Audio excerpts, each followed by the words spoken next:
In this video I'm going to show you my process of tapestry weaving for the first time.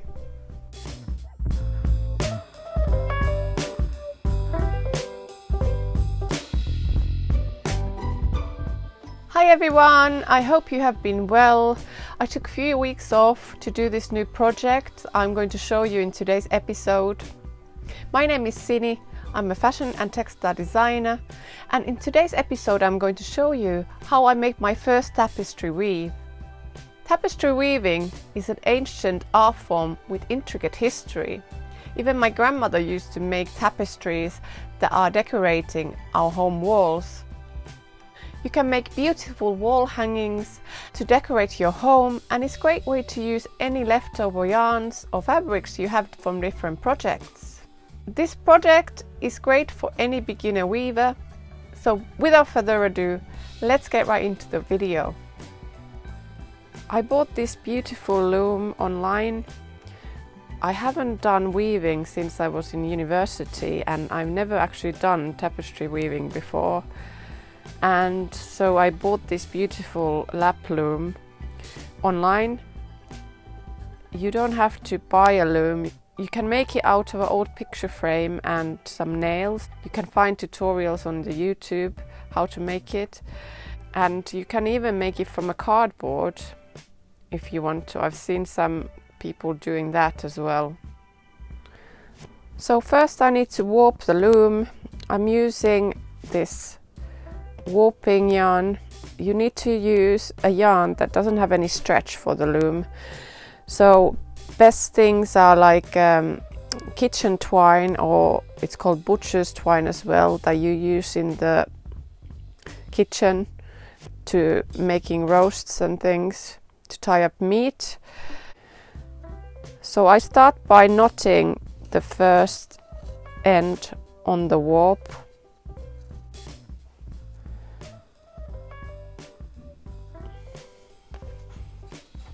Then I go up and down.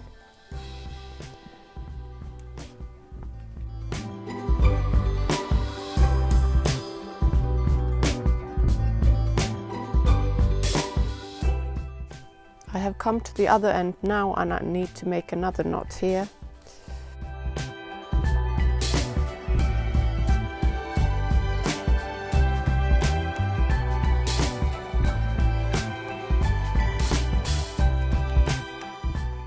The warp needs to be tight enough so it's got a bit of a bounce, so the warping thread can't be loose because it needs to hold the weave together. So first I need to weave a bit of card in the bottom, so that actually stops the weave going too low, so I'm actually then able to tie all these ends in the end. So first I'm going to weave this in. So I go under and over one yarn. So now this is, the card is in place. And then I need to do like a footer. I'm going to use the same warp thread to do this. I need to weave 12 rows of this going on over and under before I actually start putting my weft in. Weft are the yarns that are going this way, what I'm going to weave with. But first I need to do the footer with this 12 rows going under and over. I have woven in a metal ruler to separate all the yarns as well.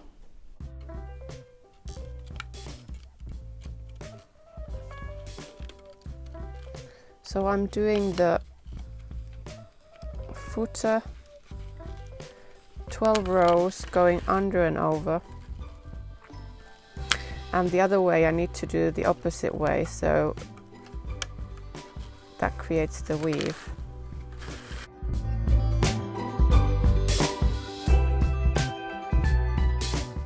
When I come to end of row I need to brush it down. I could use my fingers or a fork, but since I have these beautiful brushes I'm just going to use this. So you just need to press it down. Don't use too much pressure, but so it just goes down. And then I need to go the opposite way this time. And because I have this ruler in, it's easy this time because I can just go through straight away. I have to as well be careful on the side so I don't pull the last yarn in, because that's going to make it go narrower. So I need to remember to keep the pressure of the last warp yarn.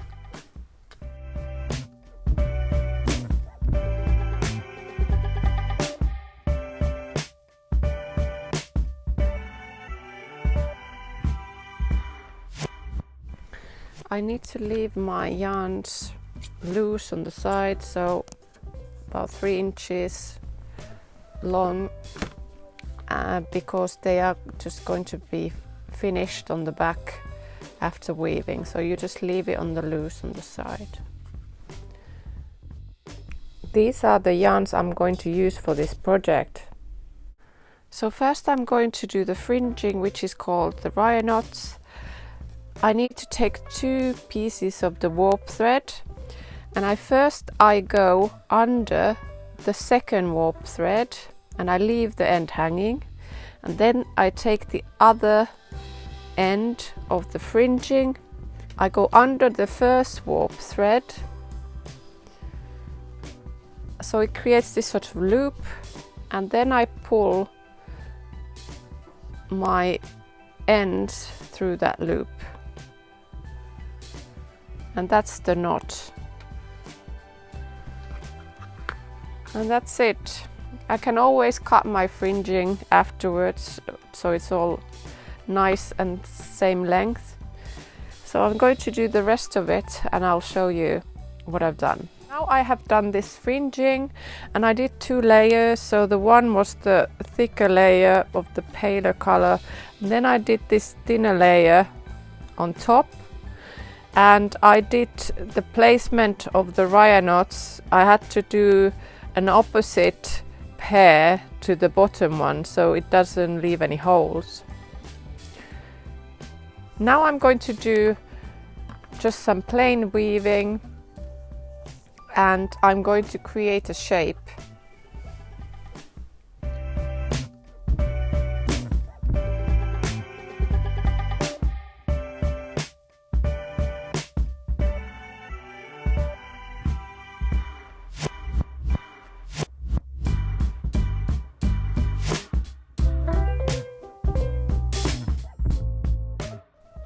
So I have done a little bit more of the plain weave, and I've started to create shape. So you can see here that I haven't gone right to the end of the row.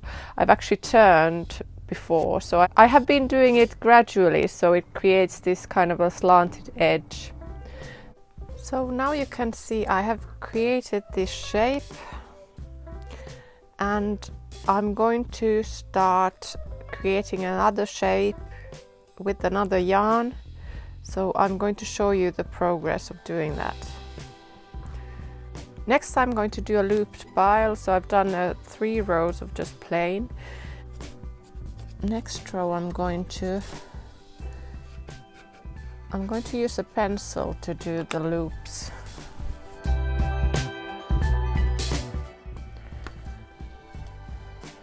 So what I do is I need to twist the yarn around this pen to create the loops. You don't have to use a pen, you can use something bigger, and that creates bigger loops.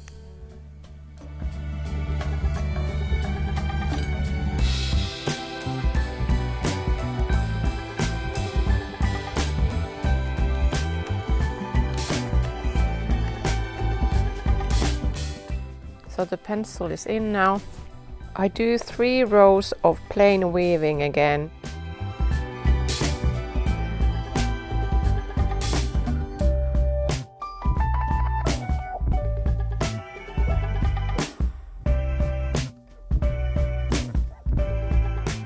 Okay, I'm going to take the pencil off now. Let's see.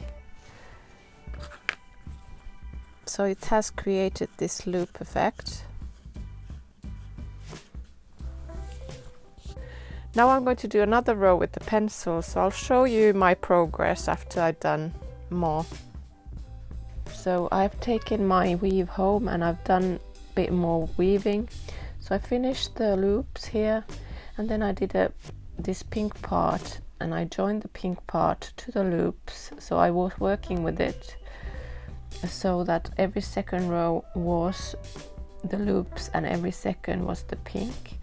And over here as well I did the interlocking, where I was working the pink and the turquoise part at the same time. So I would do one row of pink and one row of turquoise, and then just exchange when I was doing the rows. And then I did some more of the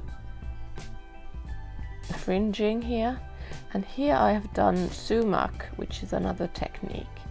I show you how to do the soumak stitch. So it's like this braided stitch. So one direction I need to go pull the yarn one way, so I need to loop it around.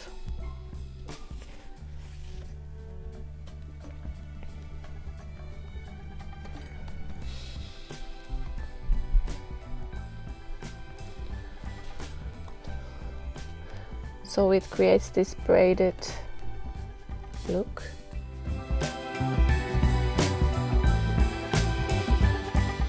So coming back, I need to twist the yarn the opposite way, so it's kind of mirroring the other side.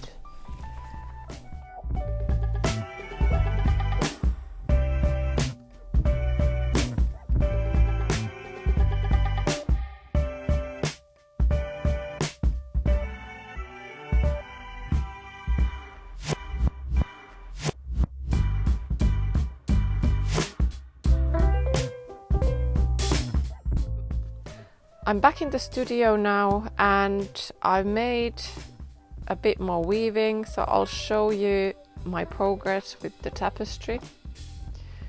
So I have done just these plain weaves here, where I just changed the colors. So they're interlocking.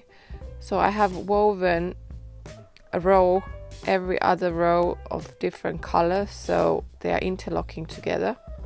And here I have used this kind of a textured yarn. It's called eyelash yarn, so it creates this sort of a texture. Here I have done just more of the loops, and here just plain weave again. So I'm going to continue with my tapestry and I'll show you my progress again.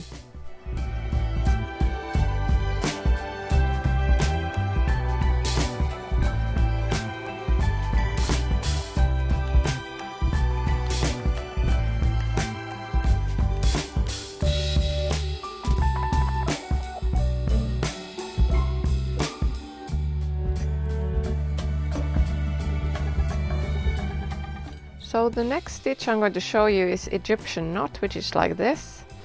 It's same as the soumak stitch like I did before, which creates this braid, but it's the reversed version of it. So I get these kind of bubbly shapes. So I need to go, always going this way, I need to go first to the right side of the warp thread, and they go back down from the left side, and then I go to the next warp thread. So I've come on the right hand side, so I go from the left hand side, so it creates this knot sort of a pattern here. And then coming back I would do it the other way, so just reversed, so it creates the opposite side.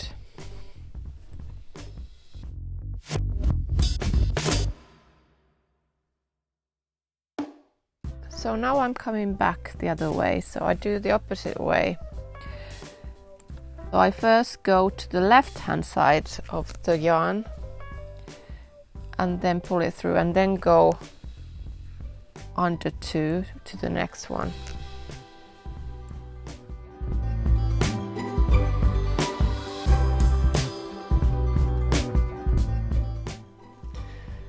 actually doing the soumak stitch next to it, so you can see the difference, what it looks like with the compared to the Egyptian knot.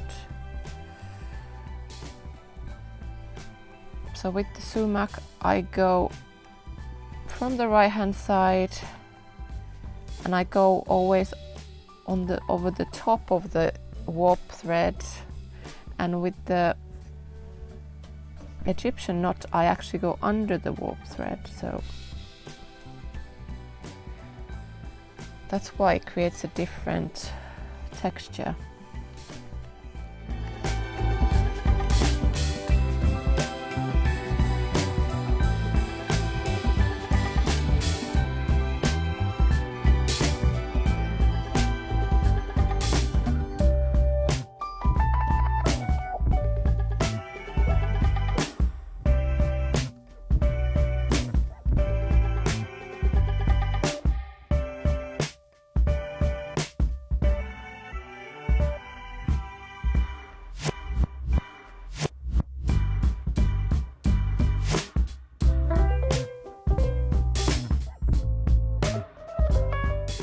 Now I have come to the end of the weave.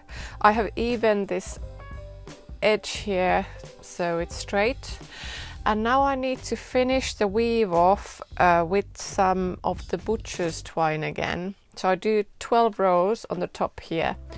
On the top I need to leave quite a lot of space, the same as in the bottom, so I can then tie it in the end. So I've got about 3 inches now before the end, so I'm just going to finish it off so I have enough space here.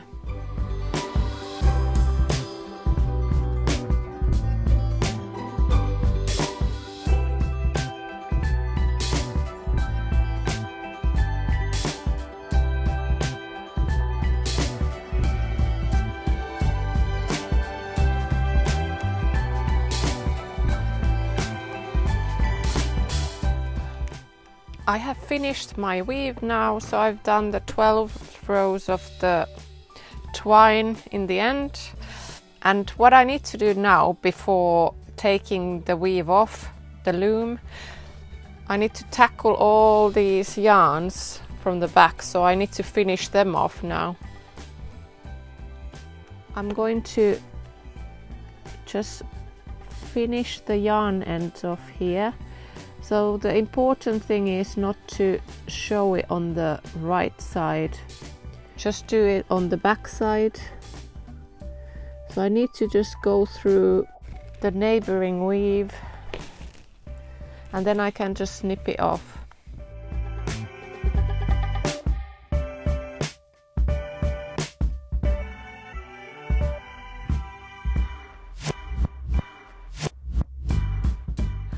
Now I have finished all the ends of the yarns on the back, so I can cut the weave off the loom now. Here we go.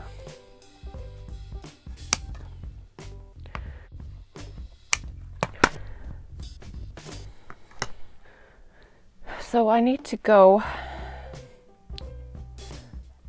over, under,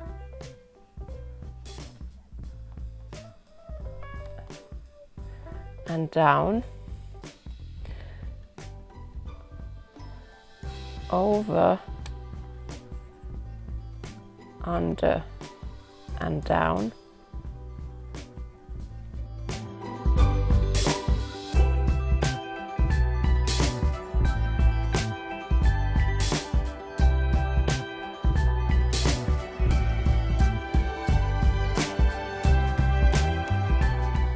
This way I don't get any ugly knots on the top when I finish all these ends neatly on the back as well.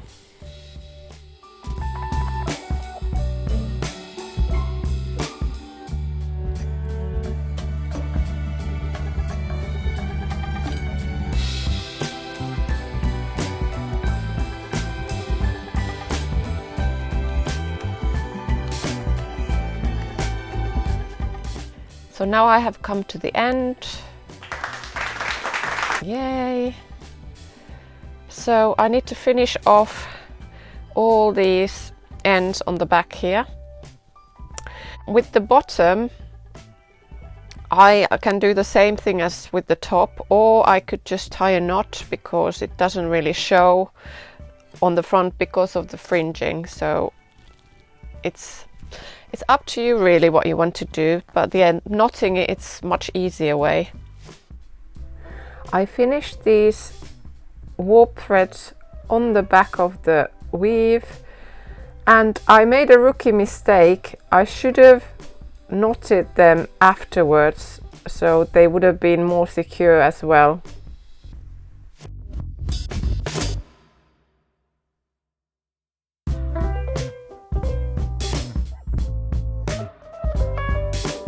I'm attaching my weave to the stick, so I'm just going around the stick with this thread.